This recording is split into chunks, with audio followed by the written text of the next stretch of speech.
Welcome back to the Caregiver Minute, where every weekday family and professional caregivers gather to refine their skills, gain inspiration, and prepare to serve. I'm sure you've heard the phrase, the straw that broke the camel's back. Well, today I want to talk to you about a similar concept because it helps to shed light on something that a lot of family and professional caregivers have observed. The concept is called neural priming. Now, to help you understand it, I'm going to give you one or two analogies.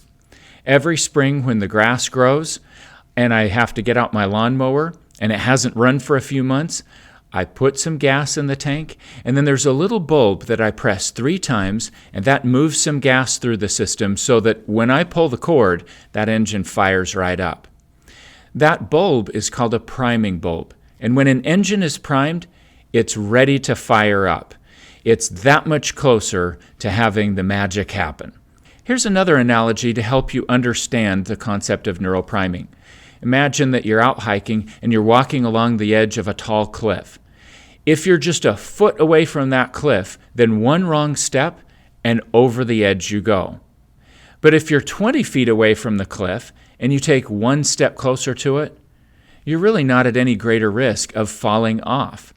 I guess technically you're a little bit closer, and if you keep moving in that direction, there's going to be a problem. But if you step toward the edge of the cliff and then you step away from it, you take 2 steps toward the cliff and you take 3 steps away from it, you never get close enough to actually fall off the edge. A lot of family and professional caregivers have watched people that seem to be doing relatively well, and then they have a serious fall.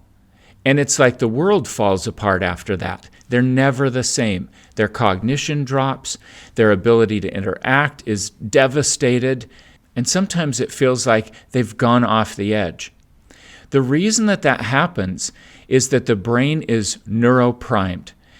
There's a threshold that once you cross it, things just aren't working very well. And chronic inflammation is what walks people up to the edge of the cliff. If someone is eating an inflammatory diet and they're not getting enough sleep, and they've been exposed to all sorts of neurotoxins that their body hasn't cleared very well, maybe their liver's not functioning as well as it should, those things start to stack up. And even though a person seems to be walking on the top of the canyon rim just fine, one little thing pushes them over the edge. It doesn't take a lot. Stressful experiences might push someone over the edge, like the death of a spouse or the death of a loved one. Even the death of a beloved pet can put someone over the edge. A urinary tract infection is a step off the cliff for some people who, prior to the infection, they seem to be doing fine. And in reality, they're walking a very fine line along the edge of the cliff. And that urinary tract infection fires up their immune system just enough more that over the edge of the cliff they go. So what's the lesson here? What's the takeaway, other than explaining why it is that people deteriorate rapidly when some of these things happen? Well, the real lesson is we need to be proactive. We need to do everything that we can to calm inflammation by eating in anti-inflammatory ways, by getting enough sleep, by engaging in good physical activity, by doing things to manage stress.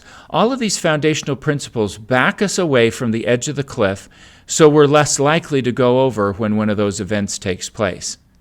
If a fall is a little bit like a step toward the cliff, but we're 20 feet away, it's not quite so devastating. I hope this gives you some interesting things to think about and to dig into a little bit further. And I look forward to seeing you again soon for another episode of the Caregiver Minute.